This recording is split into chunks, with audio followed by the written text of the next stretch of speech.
Welcome to the Big Fat Real Estate Checks podcast with Marco Kozlowski, where we help investors like you get the knowledge and skills you need to replace your JOB with passive cash flow for life. Hey everyone, and welcome to another episode of Big Fat Real Estate Checks. I'm yours truly, Marco Kozlowski, with Gabriel Araish and Frank Galluccio, who has decided to join us in this recording. We just recorded one with only Gabe. Frank was busy making money, and how is that ever good? But we're glad that he's doing that. So today we're going to discuss ways of monetizing opportunities. Many people think that you're in the real estate business just to find that or create that one opportunity that is going to make you money at the right cap rate in order to take it down, or the right opportunity to take it down because it fits your buy criteria or you could buy it. But there are actually 27 different ways of monetizing opportunities, no matter where they are on the scale of discount. In fact, you can monetize something that is at value. You can monetize even something that is above its value. And there's so many ways of monetizing opportunities, and it's bananas. And I actually have a class that I teach just on monetizing different leads that are available as they come in, that we create. And I say create because we work towards an impasse. And if you have not listened to our episodes on impasses, please go back, listen to those. It's crucial. We're not making offers to get a yes. We're actually making offers to get a no. And what we do is called gap compression, where we compress the gap between where we are and where they are until they get to a point where they just can't come any lower for a myriad of reasons. And based on how low they go, and the percentage of discount it is for that specific market, because a discount in Los Angeles will be considerably different percentage-wise than a discount maybe in Toadsuck Ferry, Arkansas, or Lizard Lake, Pennsylvania, or any of these other places that have weird names. So based on that percentage of discount, with our counterpart, someone that really needs to sell, we have different solutions. And I'm going to discuss just one of these solutions. And I also have support material if you choose to go into that direction that can also help you. That is available on getdealsbytuesday.com. That's getdealsbytuesday.com.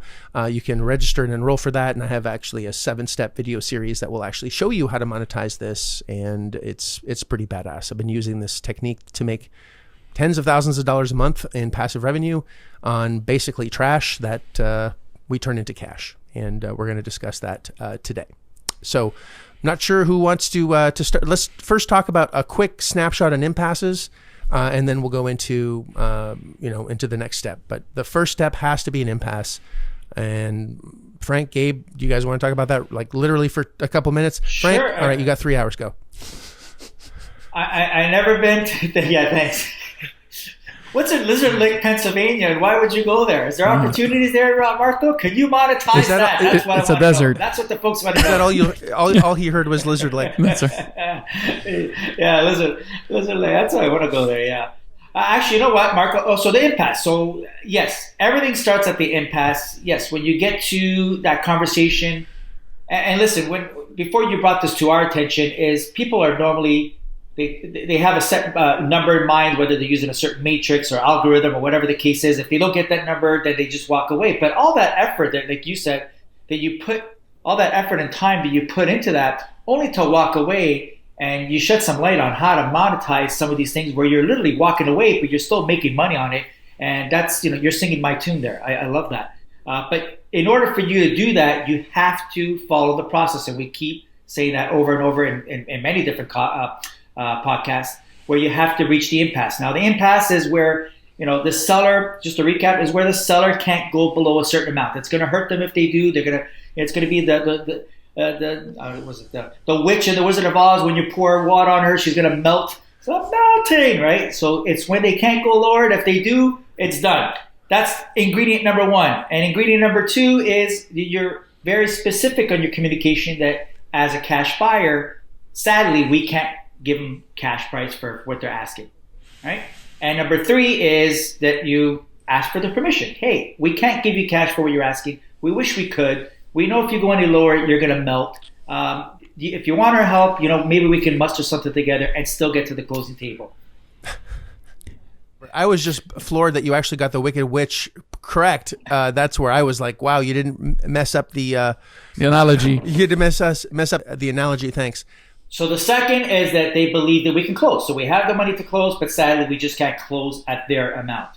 And the third is we know why they can't close at that amount. Do they need a specific amount? They need to move on with their life. They need whatever their goal is. We can't, we know that, but we're trying to help them fulfill that. Exactly. So they can't go any lower. They're going to get hurt. They know that we have the ability to close by the communication dominance skills that I empower those that communicate well with the seller. They're clear that we can help them, but not at the number that they're looking for in order for them to move on. And once we have that impasse, it could be that they're only at 11% discount or 12% or 17, or, they're not at the 30% off that we need in order to use asset-based lending. And most folks are going to fall in a fairly small discount. And we are focused on for sale by owners. We are focused on off-market properties where there are no agents involved. And there's an opportunity there that we can actually serve not only the seller, but we can also help a real estate agent. And the process around that, number one, is to, once we understand and built a relationship with them, and again, we're not just about numbers, we're also about helping the human on the other side. We're about how can we get them what they're looking for. Yes, it doesn't meet our cash buy criteria. No, we can't use asset-based lending in order, to help you out. Let's say it's worth $1 million and they want $890. There's just not enough juice for us to write that check using an asset-based lender. It just doesn't make sense. But they need the money, and maybe they need it in 6 months from now. They just need that amount of cash to go do their next thing, as Frank was saying. So there's an opportunity there for us to solve a problem, actually many problems. And the first one is, listen, if we were able to get you the 890 and to have someone that is able to get you that, we can't write that check, but we have a network and someone that is able to get you what you're looking for, would you be open to that? And they'll spend their time, money, and energy in order to get that. Are you open to that? And if someone really needs to sell and their timeline permits them to wait a little bit longer, what do you think? I'll ask Gabe, what do you think that human on the other end, that buyer, that seller will say? Of course, they're going to say yes. And I just wanted to highlight what Marco just did here. He's not providing them with a solution. He's asking them permission to provide them with a solution. And that's very key here, because you can't force anyone to do anything. You want to make sure that they're open to receiving help so that you can then help them. And we've told you this on multiple podcasts, in that if we can only help you if you are willing to be helped. And that works not just for you as an individual if you're looking to get into the business. It works also with sellers who have a problem, which is they need to get rid of the property at a certain price. And in this case, again, they need help because we can't help them with the way we want to buy, but we might be able to help them in another way. But we have to know that they're willing to be helped first, and if they're open to it. And so that's what Mark was doing there. So yes, of course, the seller would say yes if they had the time permitting. So well said, Gabe. So I've got the Franks today. I don't know what's going on. Don't go blaming me. Okay, yeah, don't edit that out. So yes. So I'm not gonna. This is the fun of the podcast. It is. Actually, we edit very little, to tell you the truth. No, but we should do bloopers now. We should. Where was I going with this? Yeah. So as long as the seller is open to this, this is a very valuable lead. We have a relationship. We know exactly what they want. We know what they need. We know the time frame, and there's some equity there. And if, let's say, it is a market like Los Angeles, and they are wanting an 11% discount. And for a hotter market, that's a fairly decent deal for someone else, not for us. 11% discount we can get pretty much anywhere. For the returns that we would get doesn't make a whole lot of sense, because it's most likely a very low cap rated or low return asset anyway. So it doesn't make sense for the cost of cash that we're bringing to the table. Listen, if there's a 4% return and we're paying 5% for the money, there's no money there. We're upside down. So it doesn't make sense. But they're most likely an agent with an 11% spread that would love to step in, love to get that listing, and be able to sell that asset fairly quickly and aggressively and make them a nice little commission. So we're going to put an agent together with that seller, with their permission, of course, to list the property, and through a marketing agreement, not a co-listing agreement, because I'm not a real estate agent or licensed, nor do I want to be one. We have documents that a RESPA attorney, there's something called RESPA, which is the Real Estate Settlements Protection Act, which Procedures Act, forgive me, Real Estate Settlements Procedure Act, which forbids anyone that is not licensed to get paid upon the closing of a property unless you're licensed to do so. So if I were to get paid, or Frank was to get paid, or Gabe was to get paid on a commission or a shared commission, it would definitely be bad. It's a federal law, and if you violate federal law, you could eventually wear a Norge suit, and I don't want to be dropping any soap in prison anytime soon. Maybe Frank would, but I certainly would not want to. No, I take a medium just in case. But yeah. We don't look good in orange. Let's just keep it at that. Yes, nobody does. So so we don't want to do that. So we actually created a marketing agreement that allows us to get paid upon the listing of the opportunity, and within a certain amount of months after they've gotten the listing, and it can be pretty substantial. And this serves the agent, because if you think about it, if you're a real estate agent, the hardest part of the business is A, finding listings, and B, not being nickeled and dimed to get the commission that you deserve. Agents work hard and they should be paid well. Now, if I've already negotiated a significant discount with the seller, and the seller already wants 11% discount for that agent to come in and again, I'm going to say, hey, Gabe is a real estate agent. He's really good. He's a crack agent, not an agent on crack, completely different. He's going to be able to, he has the right contacts for that area. He's going to be able to really give you exactly what you're looking for. Gabe is going to call you. The seller's going to be, yes, all right, have Gabe call me. Gabe calls, hey, Marco gave you, said I was going to call. Yes. Let's okay this deal. Let's ink this deal. Gabe could ask for literally, a 10% commission if he wanted to, and then just discount his commission to make sure that the seller netted out $890. And their agents do this all the time, where they know that the seller is looking for a certain amount, or in order for the deal to actually work, they have to discount their commission because the seller's going to say no, and that happens all the time. So we've really solved two problems. Problem of the seller needing what they need, period, and helping a agent get a listing that is completely, barrier free, or it's very well, for lack of a better word, hassle-free, well lubricated. It's a very simple process.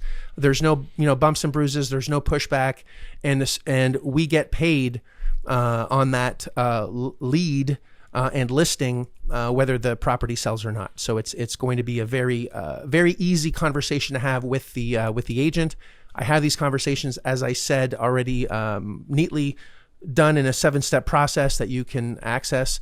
And if you go to getdealsbytuesday.com, getdealsbytuesday.com. Gabriel, you have something to add to that? Yeah, so just for the realtor, think about the regular process of selling a property. If they had to, first of all, they got to spend all this marketing dollars just to get into the listing, right? But in this case, normally if I go to Marco and he wants to sell his home and he calls me, I'm the realtor, I have to, it's almost like an interview process the first time. But then it's, well, if I as a realtor would ask him, how much do you want for your home? The answer is always going to be the same, is as much as possible, right? It's get me as much as you can. We've done all that work for the realtor here, where he's working upside down from what traditionally is. He knows what the bottom line is, and then he can adjust in order to reach there. So the agent knows that if 890 was the number that the seller needs to net, that's what they need to net. If they sell it for 900, then their commission is only 10 grand. If they sell it for above, then it's going to be higher. That's all it comes down to. All they know is that they're working. It's like reverse engineering, and this makes the realtor's job a lot easier. And they're coming into as a warm handoff from us. So again, there's no real interview process. There's no selling for them to do. The permission has been obtained, so the buyer already wants to work, is expecting the call of the realtor. And it's exactly that. And we've been preaching throughout this podcast that this business is about serving others and helping others. And this is a beautiful case where you're helping a seller, you're helping a realtor, And in the process, you're helping yourself, even though I think in this type of transaction, you're monetizing what we would qualify as trash and turning it into cash. And we're probably making the least amount of money out of the three individuals in this equation. We're getting a very small piece from a marketing perspective. We want just a little marginal fee up front, like $100, $200 just to cover costs, which is zero, by the way, if you're doing it my way. Zero marketing cost, zero. Frank, I don't know if you pay any more than that, but it's always zero. Frank never pays more than Frank that. doesn't like to pay for anything, you know. Yeah. That's right. Sometimes Pay they pay me me. so I can have a Facebook ad. Facebook the pays way him for around, ads. Well, even an agent were to market on Facebook, they're not guaranteed to actually get a result. You know, no matter they put their stuff on buses, you see these bus wraps where, you know, they have this goofy face of the agent, you know, pick me first, or, you know, these even bus benches. They're marketing all over the place, you know, investing a tremendous amount of cash without a very specific result. So for me to go to, let's say Frank is the agent, hey Frank, I've got this listing on $1 million asset. Their bottom line is $890. Do you think you can sell this? He takes a look at it, says, yeah. Says, what do you think you can make on this? He says, I don't know, 50 grand in commissions. And if I say, listen, if I'm going to give you 5 or 6 of these, and you know, if you sell half of them, you're going to make what, at least 200, you know, if you sell half of the 5 that I give you, if you sold all of them, that would be 250,000. If you only sold half of that, would be what, 125. Listen, if you paid, you know, if would 20 grand work if you sold all, you know, half of these, or, you know, pay me a little bit now and pay me the rest later. Now I'm saying this in almost an unclear way, which is a little frustrating to me, and that's why I have this laid out in a, you know, step-by-step process. But at the end of the day, we're giving a chunk of listings to an agent.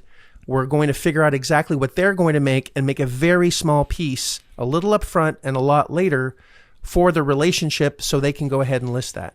And many agents, and I don't know, Frank, if you want to talk about this, but many people that are listening to this, possibly for the first time in this concept, the question is always, well, why does an agent do this themselves? So, Frank, do you want to talk to that? Yeah, that's why they're agents. I know, and not disrespecting the industry, there's a lot of agents, they're very knowledgeable in what they do, but they're serving other people. They don't know this because that's not what they're not taught this. They're not taught how to think this way, which sometimes is they get even a little bit skeptical. But I know, Marco, you had your paperwork and your agreement worked out from a RESPA lawyer, so you know it's sound, that you can get a marketing consultation fee out of it. And listen, I bet you in these hot markets, being a realtor is very competitive. I can just imagine. I'm quite sure that their retention or client acquisition is in the thousands. Because yes, they are spending money. They're trying to get through the noise. They're trying to cut through the noise to be noticed, so they can have that listing, because they know that listing can score them, depending on what market you're on, can score them 50K, 60K. So giving you a couple hundred up front, and maybe giving you 10 on the back end for giving those leads, and they'll gladly give you the 10. Why? Because if you give them 10 leads and 5 come to fruition and they sell it, like you said, they just made $250,000. And then they're on crack, because now they want more of what you're giving them. And that's the thing. But ultimately, the seller, so the seller who's selling, and I think that was a key ingredient, if the seller is looking for $890 in this example, and they're reassured that, hey man, if we can get you the $890, nothing else is going to come out of your pocket, and knowing that there's other people going to back to sell his property or her property, why wouldn't they say? They wouldn't say no, unless they think you're really shady. But they wouldn't say no if they're getting what do I got to lose? Nothing at all. And the next sort of facet to that is, not only do agents not know how to do what we're doing, but they're coming in to list where we're coming in to buy. So the conversation is very different from a real estate agent say, hey, let me list your property, song and dance. A lot of these are already off market, don't necessarily want to go to an agent because they don't want to pay a commission. So we're back ending the conversation where we're going to buy. We compress to their best possible number. And now there is room for the agent to be paid. And as long as they understand that they're going to net the exact number that we're going to give them, and whatever, listen, if I say to you, Frank, as a seller, saying, listen, Gabe, the agent, is, he's super awesome. He finds a buyer at $950, you get $890. we'll just make the difference. We'll make that 60,000, but you're still getting that 890. So we're working for our commission. You're isolated from that number. You're not really paying a commission. We're earning our own commission. It's a very different conversation. And we're actually, as a buyer, having that conversation in advance so the agent doesn't have to. So it's a very smooth transition, and it's very powerful because an agent isn't coming in saying, I'm going to buy it and then negotiating the price. We're coming in as buyers, establishing our credibility, building a relationship, and passing on that relationship to the real estate agent that will then list it. And if they don't pay us for whatever we agreed on, let's say we gave them 10 and they sold 5 and they made $250,000, they owe us 10, 20 grand and they don't pay us, I don't care. I'm never going to give them a lead again. But that agent would be, as dumb as a box of rocks for not paying us, because they're not going to get any more leads. They're not going to get any more listings that were that easy to get, and their business is not going to grow because they don't see the value of them growing their business in a way that no other agent has been able to do in the past. So it's a very, very powerful strategy if you really understand how to do it and position it right. Very, very important. Simple. Mr. Agent, how many times would you trade $20,000 for $250,000? That usually solves it. Pretty easy. Yeah. Well, yeah, it is. And the point is you're already doing the work. The legwork has already been done. Your sweat equity in marketing, driving that number down has been done. You're just creating another income stream. That's what you're doing. It's just you're creating another income stream and another opportunity for a realtor to make some money as well. So it's an ingenious idea. I love it because you're doing it anyways. And you start building these relationships, and guess what? It can even work the other way, where the realtor is so grateful that you're giving them the leads, they may give you some pocket deals. So it works twofold. They may come back and say, you know what, Gabe, I know you guys want to buy. I just got this right now. I don't want to prepare the OM or the flyer or whatever it is. Are you guys interested in something like this? Maybe. If the numbers make sense, let's do it. And we can still give them a commission on, working their commission for giving us the deal. And, it's circular. They scratch our back, we scratch their back, and it's how it works. It's a relationships business. And imagine a team of real estate agents that are being extremely well paid because you're giving them the leads that you can't buy. And these are huge profit centers. We're talking, as you get bigger in numbers, a $3, $4, $5 million asset, you're looking at $100,000 paydays on these things. These are huge. So, you do 10, 15 of those a month or a year, let's say just a year, that's over $1 million just selling leads to an agent that is they're doing a better job. You're helping the seller actually offload the property, and you're making, $1 million in the process. And these are all opportunities that you would never be able to buy to begin with because the numbers don't pencil for us to get asset-based lenders involved, or the money that we can get, the interest rate that we can get the money doesn't support for that area. Like I said in the very beginning, it's a 5-cap market, and or a 4-cap market, or a 5-cap market even, and we're getting the money at 5. There's no spread there. If you're paying 5% for something that's costing you 5%, what's the point? But that is very valuable to someone that's very local. So you can really do some amazing things. Now, this is just, again, one of the 27 different ways we have of monetizing opportunities. And this is the simplest one. And I hope it really does make sense. And if you want clarity on that and a 7-step process, just go to getdealsbytuesday.com. You can listen to some seller calls as well. And, we have a process around not only helping sellers, but also helping agents so we can monetize pretty much everything. So instead of worrying about that 1 in 100 that's going to make you money, we can worry about monetizing 100 out of 100 while we're looking for cash flowing opportunities. So you're eventually actually going to make more money on the trash than you will on the passive income that you're going to be getting on that one property that you're looking for, which is 1 out of 100 in the list that we pull. You're getting about 1 out of 100 through the email processes that we have. So instead of just worrying about the one, let's worry about making money on all of them. Hopefully this was powerful. Frank, Gabe, appreciate you as well. And listener as well, if there's any topics at all that you need us to touch on, please email us, marco@marcokozlowski.com. We would absolutely be thrilled to work on topics that might excite you.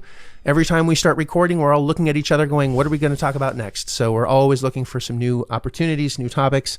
So, we can at least save a good 15 minutes of us just looking at each other with our mouths open going, oh, did that one. So we appreciate you very much. Share it, love it. And again, thank you so much to the listener. And thank you so much, Gabe and Frank. Love you both. And have a great day and keep on crushing it. And again, better skills give you better opportunities, which give you passive income, generational wealth. And that's what we're all about. Thanks so much. Take care for now.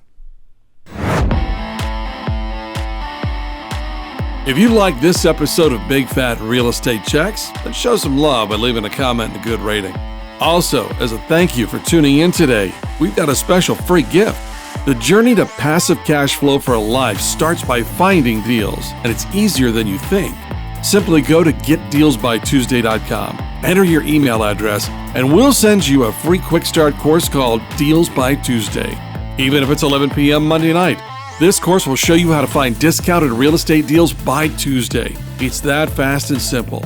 Go to getdealsbytuesday.com and start your journey toward life-changing cash flow today. Thanks for tuning in, and we'll see you on the next episode.